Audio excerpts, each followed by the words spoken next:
Assalamualaikum warahmatullahi wabarakatuh, sahabat-sahabat subscriber Muhammad Arilau.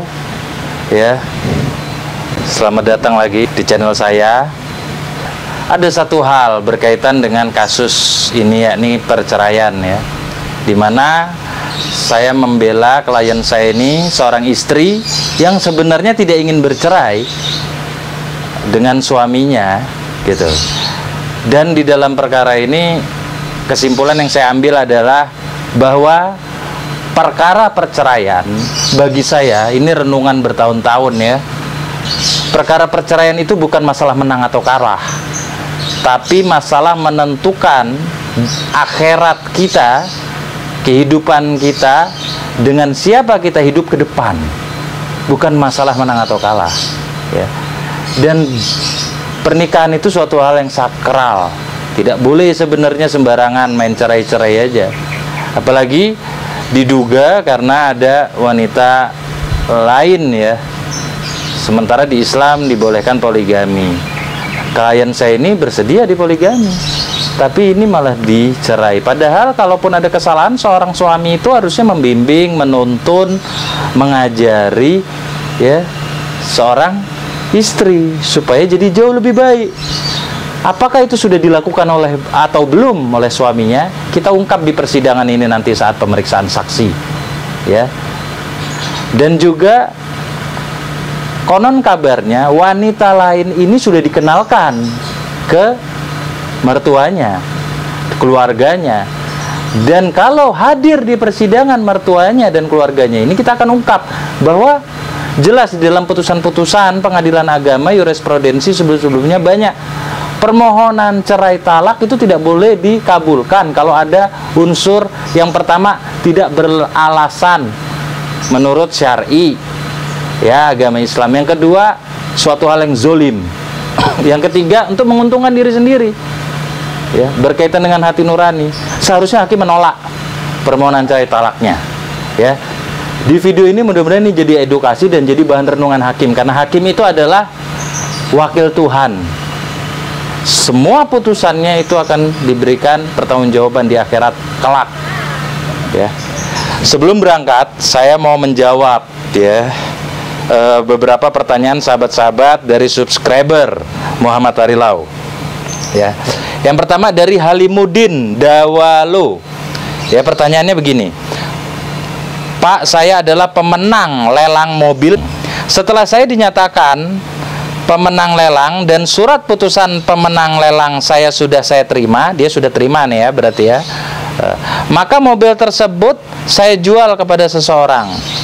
Oke, artinya sudah dia jual lagi karena dia udah berhak nih seharusnya ya. Saya sudah terima tanda jadi dari pembeli tersebut, DP-nya udah dia terima ya.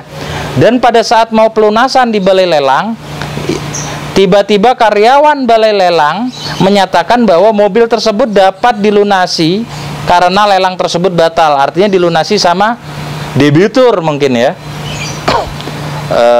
Dan dinyatakan batal.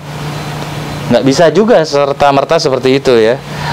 Pertanyaannya, apakah saya bisa keberatan dan bagaimana cara keberatannya, dan di mana saya bisa mengajukan keberatan karena saya telah mengalami kerugian materi dan waktu serta tenaga saya sehubungan dengan pelaksanaan lelang tersebut? Jelas.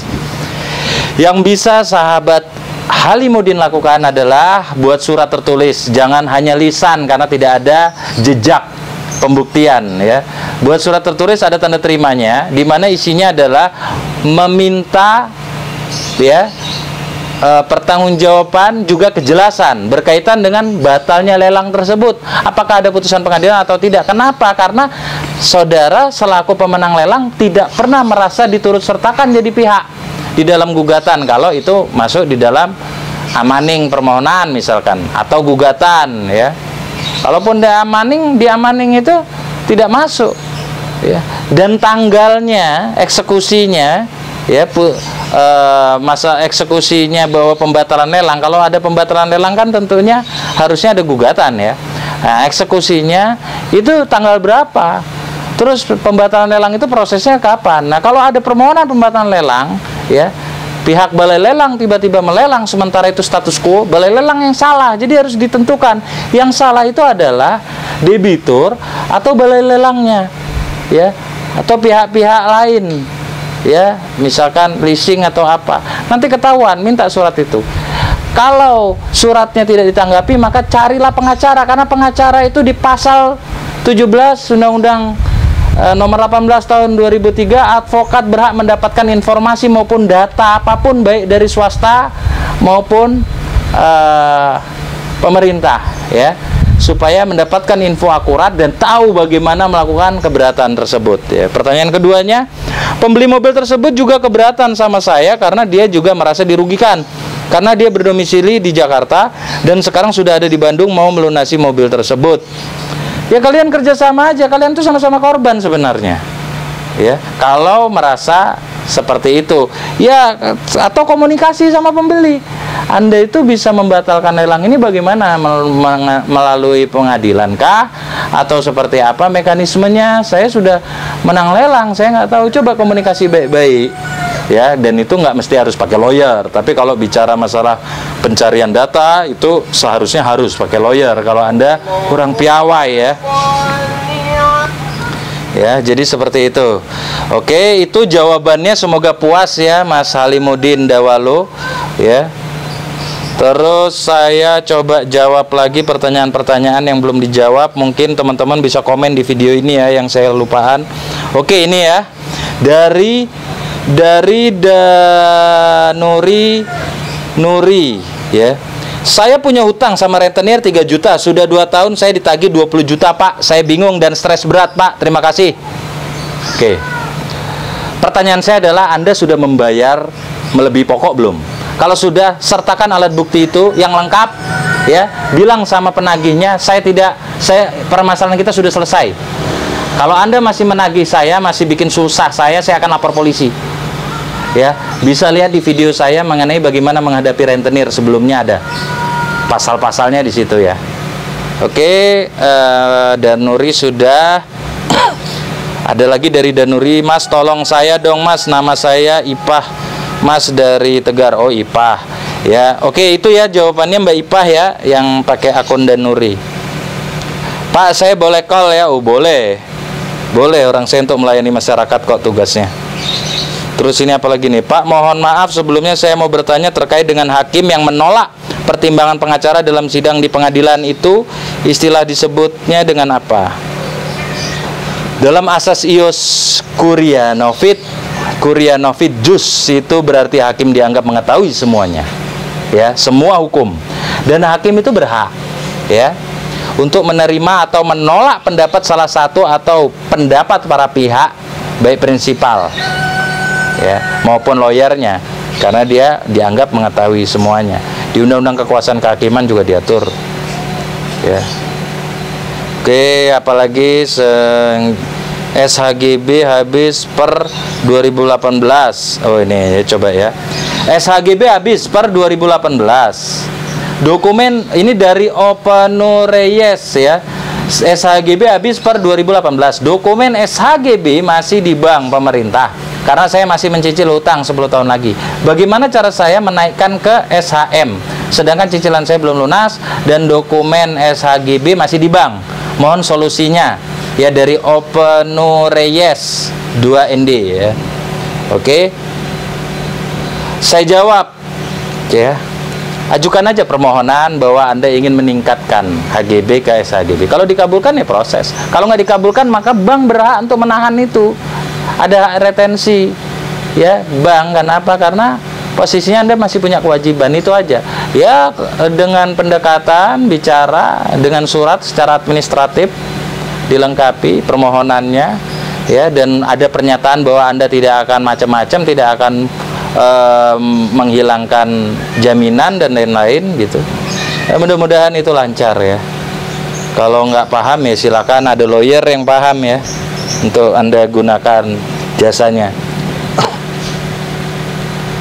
Dari Dia Irawan, semoga selalu amanah dalam menjadi seorang pengacara. Amin, amin ya Rob. Karena ini ya tujuan kita itu semuanya akhirat, akan kembali, akan pulang ke akhirat, ya. Ceritanya sama menarik, bermanfaat. Oke. Mana lagi nih? Ada lagi yang belum saya bacakan. Coba. Bang, boleh minta nomor WA, saya mau sharing tentang rumah tangga saya, Bang. Boleh. Ada kok di video-video saya ini nomor WA saya. Wah, terima kasih banyak pemasukan arahannya. Oke. Sorry Pak. Oke, dari Fransenik ya. Sorry Pak, mau tanya, tapi sedikit saya ceritain dulu nih ya Pak, rencana. Oh, ini udah saya jawab ya di video saya sebelumnya ya. Oke, yang belum mana? Pak, saya beli. Oke. Pak, saya beli rumah dengan harga 275 juta, tapi pakai sistem kredit dan harus tanggung ongkos jasa notaris yang katanya 20 juta. Dan baru saja tadi ditelepon katanya ongkos jasa BPATB itu sekitar 10 juta. Betulkah Pak? Jadi nanti saya harus bayar total berapa nih? Saya jadi pusing. Tolong Pak kasih penjelasannya. Udah, kalau Anda nggak punya duit, notarisnya Anda cari sendiri, Anda nego sendiri. Mudah kan? Yang penting proses jual belinya bisa terlaksana secara syarat formil sudah terpenuhi, itu aja. Nggak usah pusing ini kawan.